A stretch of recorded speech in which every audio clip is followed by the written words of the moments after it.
మనలను అతిమికిలిగా ప్రేమించుచున్నటువంటి మన పరమ తండ్రికి మహిమయు ఘనతయు కలుగును గాక.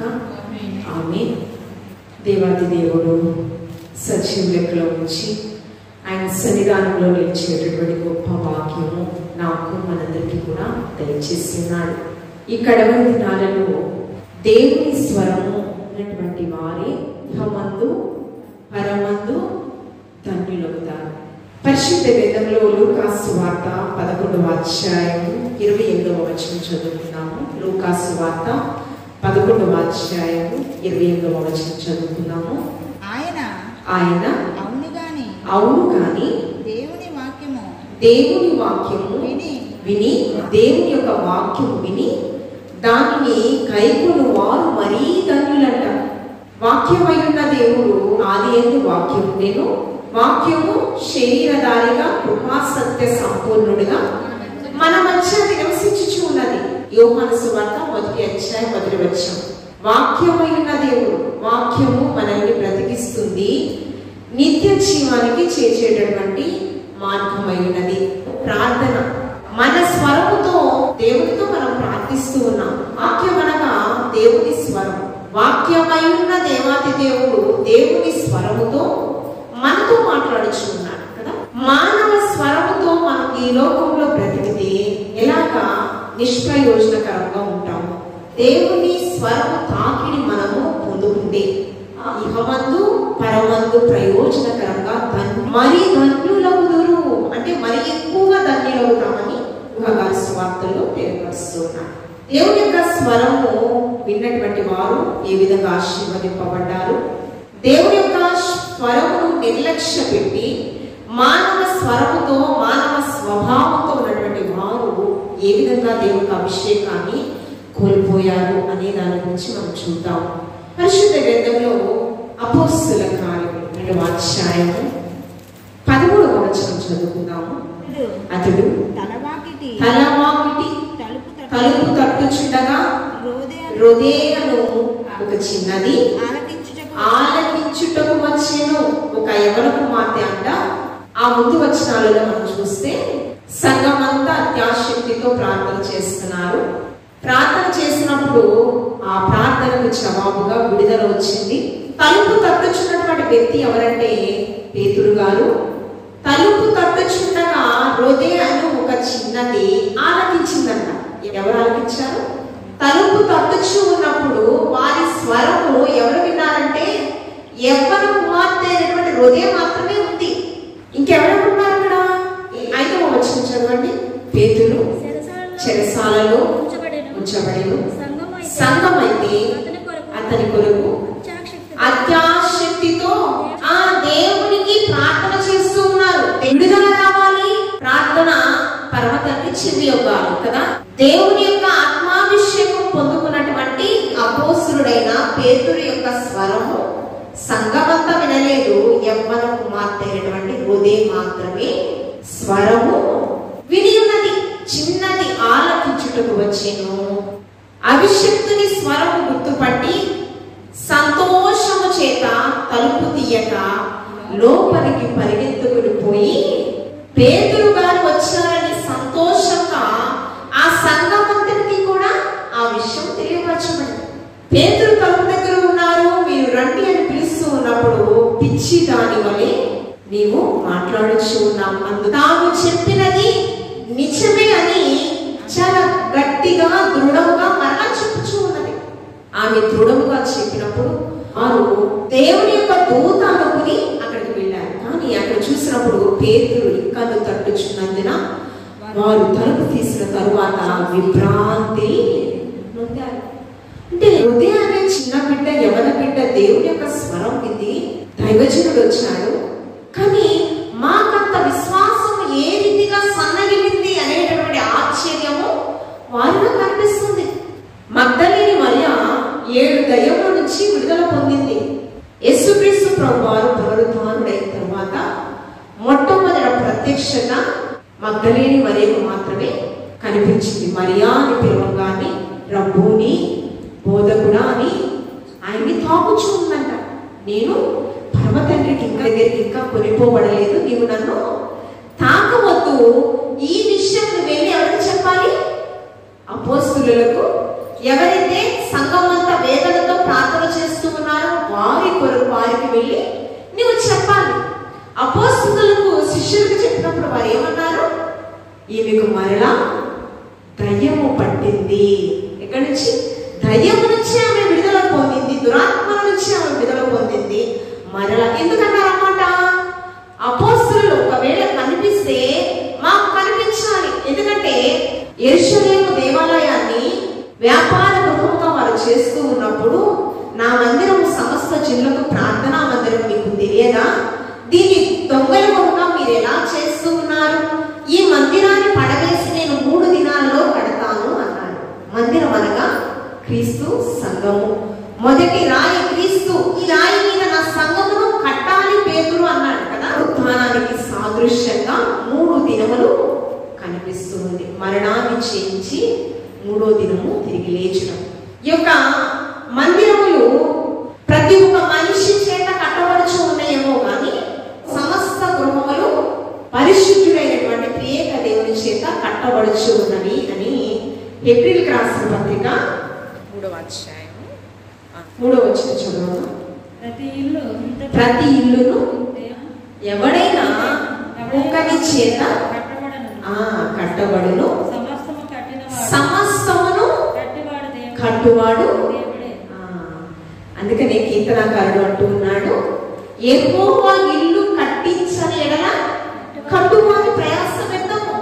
యేసుక్రీస్తు ప్రభువారు శరీర సంబంధమైన కట్టడి గురించి మాట్లాడలేదు. ఆయన ఏ కట్టడి గురించి మాట్లాడుచు ఉన్నాడంటే ఆత్మీయ కట్టడి గురించి మాట్లాడుచు ఉన్నాడు.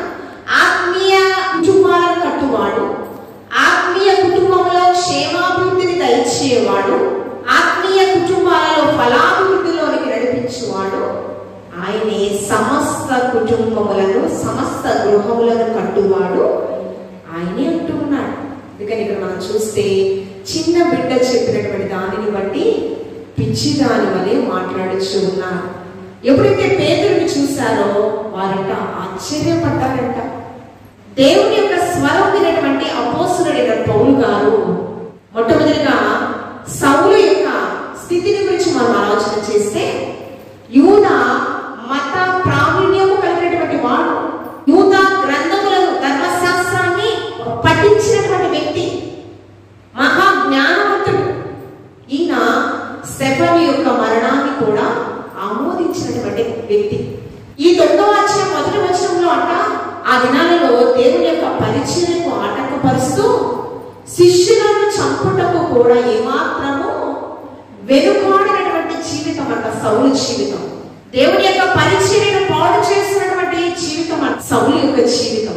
ఇంత క్రూరుడైనటువంటి నరహంతకుడైనటువంటి సౌలును ఒక దినము ఏ స్వరం మాట్లాడింది? మానవ స్వరం కాదండి, దేవుని స్వరము మాట్లాడడం జరిగింది. దేవుని యొక్క స్వరం విన్నప్పుడు దేవుని యొక్క అభిషేకాన్ని పొందుకుంటారు. దేవుని యొక్క స్వరం వినడం అంటే మామూలు విషయం కాదండి. దేవుని యొక్క స్వరం విన్న తరువాత దేవుని యొక్క అభిషేకమును పొందుకొని ప్రవచించే వారిగా వారు ఫలాభివృద్ధిలోనికి వస్తారు. 9వ అధ్యాయం 4వ వచనం చూడండి. అపోస్తలుల కార్యములు 9వ అధ్యాయం 4వ వచనం. అప్పుడు అతడు నేల మీద పడి, సౌలా సౌలా నీవేళ నన్ను హింసించుచున్నావని అతనితో ఒక స్వరం పలుకుట వినిను. ప్రభువా నీవెవడవని అతడు అడుగగా ఆయన, నేను నీవు హింసించుచున్న యేసుక్రీస్తు ప్రభువాన్ని హింసించడం ఎవరి తరము కాదు. యేసుక్రీస్తు ప్రభువారే మరణానికి ఎదురుగా వెళ్ళాడు. ఆయన చాలా ధైర్యంగా మాట్లాడారు, రోషముతో. ఓ మరణమా నీకు లెక్కడ, ఓ మరణమా. అంటే సంఘమనగా ఎవరు? దేవుని యొక్క మందిరము మనుష్యుల చేత నిర్మించబడినటువంటి, రాళ్లతో నిర్మించబడినటువంటి ఇది కాదు. అందుకని కొరింథీయులకు రాసిన పత్రికలో పౌలు గారు అంటారు, శిథిలమైన గృహాలు మానవుల చేత నిర్మించబడిన ఈ గృహములంట శిథిలమవుతూ ఉంటాయంట. కానీ దేవుడు ఏర్పాటు చేయబడినటువంటి స్థిర నివాసమైన గృహం ఒకటి ఉందంట. అది ఎక్కడుందండి? నూతన యెరూషలేమైనటువంటి ఆ పరలోకములో ఉన్నది. ఉన్నది. చూడండి పరిశుద్ధ గ్రంథములో 2 కొరింథీయులకు రాసిన పత్రిక 5వ అధ్యాయం 1వ వచనం. భూమి మీద మన గుడారమైన ఈ నివాసము శిథిలమైపోయినను చేతి పని కాక దేవుని చేత కట్టబడినది శిథిలమైపోకుండా ఎలా ఉంటదంట, నిత్యమైనది నివాసము ఎక్కడుందండి, పరలోకమందు మనకున్నదని ఎరుగుదుమని అపోస్తలుడైన పౌలు గారు కొరింథీ సంఘంతో హెచ్చరిస్తూ ఉన్నారు. ఎప్పుడైతే దమస్కు మార్గంలో దేవుని యొక్క స్వరము తాకిడి సౌలు గారు విన్నారో, తన పాపపు స్థితిని అంతా కూడా ఒప్పుకుని విడిచిపెట్టాడు, దేవుని యొక్క కనికరాన్ని పొందుకున్నారు. ఆయన అంటూ ఉన్నాడు, బ్రతుకుట క్రీస్తే చావైతే మేలే అంటూ ఉన్నాడు. 1 కొరింథీయులకు రాసిన పత్రిక 1వ అధ్యాయము 18వ వచనం. సిలువను గూర్చిన వార్త నశించుచున్న వానికి సిలువ సునాదం ఎలా ఉందంట, నశించిపోతున్నటువంటి లోక సంబంధమైన మనుష్యులకు అది వెరితనంగా ఉంది. రక్షింపబడిన మనకైతే దేవుని యొక్క శక్తినిచ్చింది. ఎప్పుడైతే సిలువ సువార్తను దేవుని యొక్క స్వరము సౌలుతో మాట్లాడడం జరిగిందో, ఆయన అంటూ ఉన్నారు, నాకు మనందరికీ కూడా గొప్ప శక్తినిస్తూ ఉన్నది. అందుకని బ్రతుకుట క్రీస్తే చావైతే నాకు మేలంటూ ఉన్నాడు. దేవుని యొక్క స్వరం వినటువంటి పౌలుగా మార్చబడినటువంటి ఈయన 14 సంఘములను స్థాపించాడండి. ఎలా స్థాపించాడు? దేవుని యొక్క ఆత్మాభిషేకంతో నింపబడి రూపాంతరం చెంది ఎలా మారాడో తెలుసా?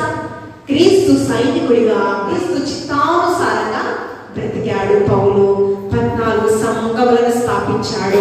ఈ యొక్క పౌలు కూడా యేసుక్రీస్తు ప్రభువు 1 తక్కువ 39 కొరడా దెబ్బలు ఎలా తిన్నాడో, ఈ పౌలు భక్తుడు కూడా ఆ రీతిగానే 1 తక్కువ 39 కొరడా దెబ్బలు తిన్నారు. ఆయన శరీరం అనేక పర్యాయాలు నలుగొట్టబడము జరిగింది. అనేక మార్లు చెరసాలకు ఖైదీగా వెళ్ళాడు. అందుకని ఫిలిప్పీయులకు రాసిన పత్రిక 4వ అధ్యాయం 5వ వచనంలో, మీ సహనము సకల జనులకు సాక్షాత్తంగా తెలియపరచబడనివ్వండి అంటూ ఉన్నాడు. ఎక్కడుండి మాట్లాడుచున్నాడు తెలుసా? ఖైదీగా ఉన్న పౌలు గారు ఫిలిప్పీ సంఘంతో, శ్రమలలో నేను సహనంగా ఉన్నాను, మీరు కూడా సహనంగా ఉండండి, సంతోషించండి, మీ సహనము సకల జనులకు సాక్షాత్తంగా ఎందుకంటే మీరు మహాధన్యులవుతారు. శ్రమలన్నీ ఓర్చుకున్నట్లయితే, శ్రమను సహించువాడు ధన్యుడు గనుక, నీతి నిమిత్తము హింసింపబడేవారు ధన్యులు గనుక, పరలోక రాజ్యము మనది గనుక, నిరీక్షణ ఫలము కొరకు మనం ఎలా చూడాలంట? సహనముతో, ఓర్పుతో. ఆత్మఫలంలో ఒక సుగుణము దీర్ఘశాంతము కలిగి మనం బ్రతకాలని తెలియపరిచారు. కానీ మానవ స్వరముతో ఉన్నటువంటి వ్యక్తులు, దురాత్మ స్వరం వినటువంటి వ్యక్తులు ఏ విధంగా వారు ఉగ్రత పాలయ్యారు అనే దాని గురించి మనం చూద్దాము. అపోస్తలుల కార్యములు 12వ అధ్యాయం 21వ వచనం. నియమింపబడిన దినమందు హేరోదు రాజవస్త్రములను ధరించుకుని న్యాయపీఠము ఎదుట కూర్చుండి వారి ఎదుట ఉపన్యాసము చేయించుకున్నాడట. దురాత్మ ఏంటి? భ్రమపరచు ఆత్మను దేవాది దేవుడు మనకి ఇవ్వలేదు, కానీ ఇంద్రియ నిగ్రహం కలిగినటువంటి ఆత్మ. ఆ ఉపన్యాసం చేస్తున్నప్పుడంట అనేక మనసులు భ్రమపరచబడి వారు ఏమంటూ ఉన్నారంట? కింద వచనంలో చూడండి, 22వ వచనం. ఉపన్యాసము చేయగా జనులు ఇది దైవ స్వరమే కానీ మానవ స్వరము కాదని కేకలు వేసి భ్రమపరచబడేమో ఏమంటున్నారంట? హేరోదు రాసే యొక్క మాటలు. ఈ హేరోదు రాసే కదా సంఘాన్ని పాడు చేసి అపోస్తలులను అనేక మార్లు హింసించి వారికి ఎలా ఉందంట? యూదులకు ఇష్టమైన కార్యం అంట. 12వ అధ్యాయం 2వ వచనం చదవండి, వచనం కూడా చదవండి. దాదాపు అదే కాలమందు రాజైన హేరోదు సంఘపు వారిలో కొందరిని బాధపెట్టుటకు బలాత్కారముగా పట్టుకుని యోహాను సహోదరుడైన యాకోబును ఖడ్గముతో చంపించెను. ఇది యూదులకు ఇష్టమైన కార్యం అని తెలుసుకుని, యూదులకు ఇష్టమైన కార్యం ఏంటంటే అపోస్తలులను చంపడము, హింసించడం అంట యూదా మత పెద్దలకు ఇష్టమైన కార్యం అంట. ఆ ప్రక్రియలోనే పేతురును సంకెళ్లతో బంధించి చెరసాలలో ఉంచారు. దేవదూత వచ్చి పేతురుతో మాట్లాడింది. ఆ చెరసాల సంకెళ్ళు విడగొట్టబడ్డాయంట. విడగొట్టబడిన తరువాత దేవదూత మాట్లాడుచు ఉన్నప్పుడు పేతురు గారు అనుకున్నారట, దర్శనం నేను చూస్తున్నాను అనుకున్నారట. చెరసాల నుంచి వెలుపలకు వచ్చిన తరువాత ఆయన అనుకున్నటువంటి మాట, ఆయన నేరుగా ఎక్కడికి వచ్చారంట, ఆ సంఘం ఎక్కడైతే ప్రార్థన చేస్తూ ఉన్నారు, ఎక్కడున్నారు, మార్కు అను మారు పేరు గల యెహోవా తల్లి అయిన మరియ ఇంటకు వచ్చారు. 12వ వచనం. అనేకులు అక్కడ నుండి ప్రార్థన చేస్తూ ఉన్నప్పుడు ఆ ప్రార్థన చేస్తూ ఉన్నారు విడుదల కొరకు. కానీ ఎవ్వరూ అపోస్తలుడైన పేతురు స్వరం వినలేదు. కానీ యవ్వన కుమార్తె రోదే అనే చిన్న బిడ్డ మాత్రము ఆ ప్రక్రియలో పేతురు ఎప్పుడైతే చెరసాల నుంచి విడుదల పొందాడో హేరోదు చాలా కోపము ఉగ్రంతో ఏం చేస్తున్నాడు తెలుసా, జన సమూహానికి రాజవస్త్రములు ధరించుకుని అబద్ధ ప్రవచనము ఉపన్యాసం చేస్తూ ఉన్నాడట. న్యాయపీఠము ఎదుట, ఆ న్యాయపీఠము ఎదుట ప్రవచించే ఆ ప్రవచనాలు విన్న మీరు, ఇది మానవ స్వరము కాదు కానీ దేవుని స్వరము, అంటే మనుష్యులను భ్రమపరిచే స్వరం అని వారు చెబుతున్నారట. ఇది జరిగిన తరువాత దేవునికి మహిమ అక్కడ కలగలేదు కనుక అప్పుడు ఏమైందంట, హేరోదు రాజు పురుగులు పట్టి చనిపోయాడట. యేసుక్రీస్తు ప్రభువారు సువార్త ప్రకటించేటప్పుడు మీరు చేసినటువంటి అపరాధములకి క్షమాపణ ఉంటుంది కానీ పరిశుద్ధాత్మను దుఃఖం పెట్టిన వారికి మాత్రము ఇహమందు పరమందు కూడా క్షమాపణ దొరకదు. చూడండి ఆ కింద వచనాలలో 23వ వచనం చదవము. స్వామి అతడు దేవుని మహిమ పరచనందున వెంటనే ప్రభు దూత అతను ఒత్తిను కనుక పురుగులు పడి ప్రాణము విడిచి. ఎంత భయంకరమైన పరిస్థితి అండి, దేవుని యొక్క మహా ఉగ్రత. అందుకని యెషయా ప్రవక్త అంటాడు, యెషయా గ్రంథము 42వ అధ్యాయము 8వ వచనం, యెహోవాను నేనే, ఇదే నా నామము, నాకు చెందవలసినటువంటి మహిమ ఘనత ప్రభావములను నేను ఎవరికి ఇచ్చేవాడను కాను అంటూ ఉన్నాడు. మహిమ పొందుకున్నాడు. దేవుడికి రావాల్సిన మహిమను హేరోదు రాజు పొందుకోవడం వల్ల, మనుష్యులను భ్రమ పెట్టడం వల్ల కలిగిన ఉగ్రత ఏంటంటే పురుగులు పట్టి భయంకరమైన మరణాన్ని పొందుకున్నారు. మానవ స్వరం విండి దేవుని యొక్క స్వరాన్ని పాడు చేసుకునేటటువంటి సంఖ్యాకాండము 22వ అధ్యాయము 11వ వచనం. బారాకు రాజు, మోయాబీలను పరిపాలించేటటువంటి బారాకు రాజు ఏంటంటూ ఉన్నాడంటే, ఐగుప్తు నుంచి వచ్చినటువంటి ఇశ్రాయేలు ప్రజలంట ఏం చేయాలంట, శపించమని చెప్పాడంట. చదవండి 22వ అధ్యాయం 11వ వచనం. చిత్తగించుము ఒక జనము ఐగుప్తు నుండి బయలుదేరి వచ్చెను, వారు భూతలమును కప్పుచున్నారు. నీవిప్పుడు వచ్చి నా నిమిత్తము ఏమంటున్నాడు, బారాకు రాజు ఏమంటున్నాడు, మోయాబీలను పరిపాలించేటటువంటి రాజు ఏమంటున్నాడు, ఐగుప్తు నుంచి వచ్చినటువంటి ఇశ్రాయేలు ప్రజలు ఏమండి చాలా గనులుగా ప్రఖ్యాతిగాంచుతూ ఉన్నారు. వీరిని ఏం చేయాలి, నువ్వు శపించాలి. కానీ శపించడానికి దానికి ఏం చేశాడో తెలుసా, అనేకమైన విలువైన ఆభరణములను, వస్త్రములను, విలువైన వస్త్రములను ఆ ప్రవక్తకు ఇస్తానని వాగ్దానం చేయడం జరిగింది. నేను ప్రవక్తను, దేవునికి ప్రజలకు మధ్య వారధిగా ఉన్నటువంటి వ్యక్తిని, నీవు చెప్పేటటువంటి అబద్ధ ప్రవచనం నేను చెప్పను అనాలి కదా. కానీ ఏమిటి, క్షయమైన వాటి కొరకు బిలాము ప్రవక్త ప్రేరేపితమయ్యి ఏం చేశాడు, ప్రజలను శపించడానికి వెళుతూ ఉన్నాడు. మార్గమందంట యెహోవా దూత ఖడ్గముతో నిలవబడిందంట. గాడిద మీద వెళ్ళి ప్రయాణం చేస్తూ ఉన్నాడంట. ప్రయాణం చేస్తూ ఉన్నప్పుడు మధ్యలో ద్రాక్ష వనం వచ్చిందంట. ఈ గాడిద ఏం చేస్తుంది, ద్రాక్ష వనం నుంచి ఆ దూతను చూసి వెళ్ళే ప్రయాణం నుంచి తప్పించుకుని పొలాల్లోకి పారిపోయిందంట గాడిద. ఎందుకు ఇలా నువ్వు నేను చూపించే ఆ దారిని నువ్వు తప్పించి వేరొక దారిలో ఎందుకు వెళుతున్నావని ప్రవక్తకు కోపం వస్తుంది.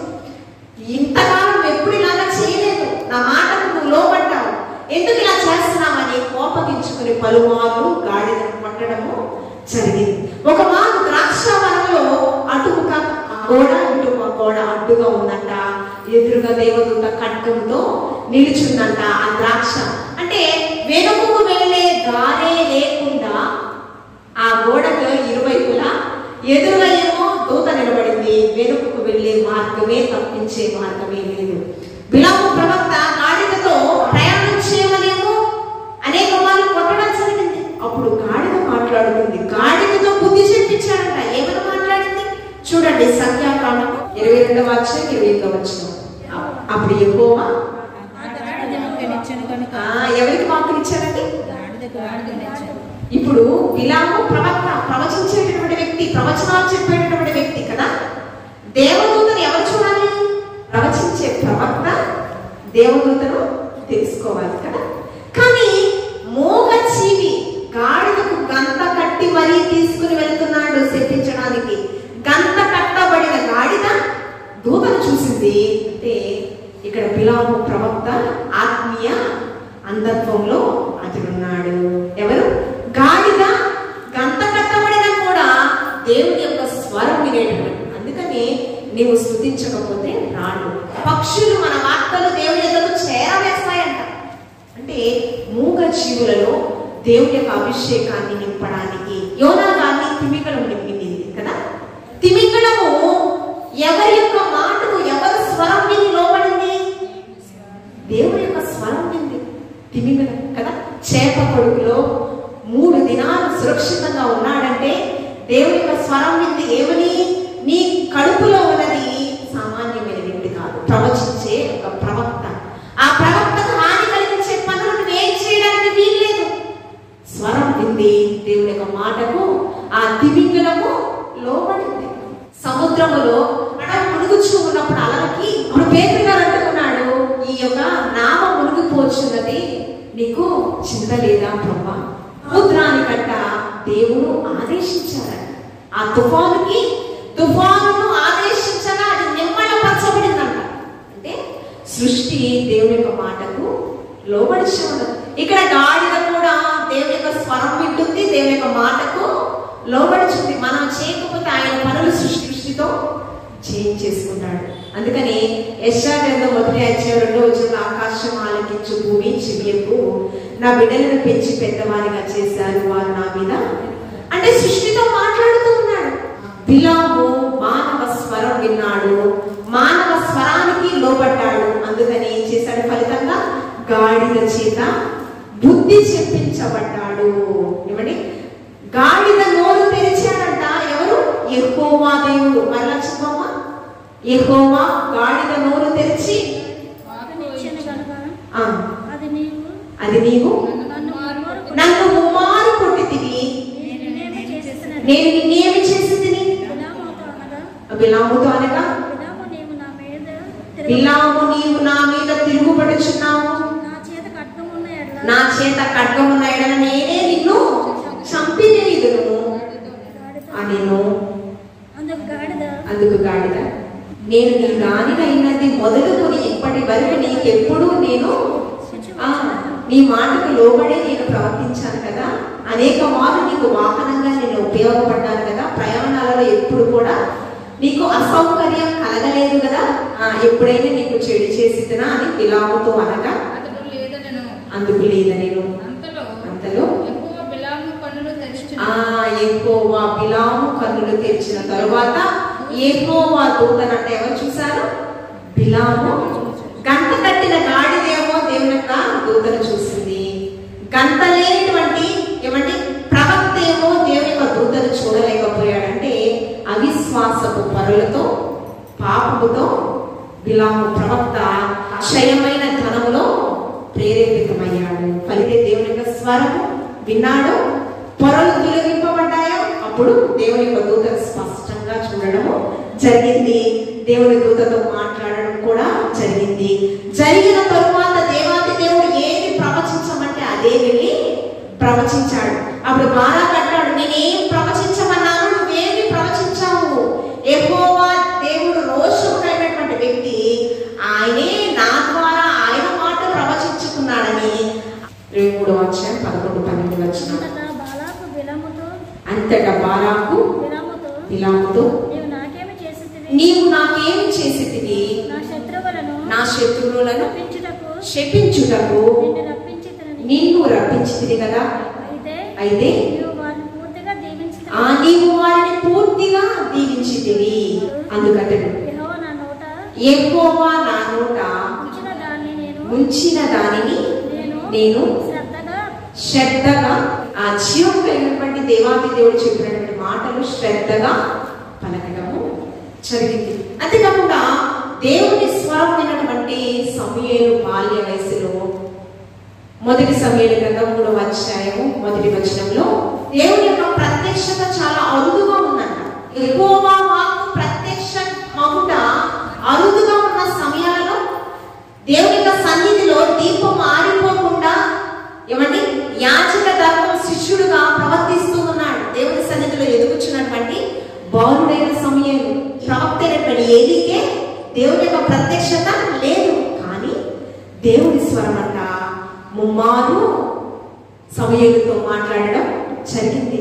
కుమారుడా నీవు నన్ను పిలిచావా అని ముమ్మారు అడుగుతూ ఉన్నాడు. అడుగుతూ ఉన్నప్పుడు అప్పుడు ఏలి ఏమంటాడో తెలుసా? చిత్తగించుము.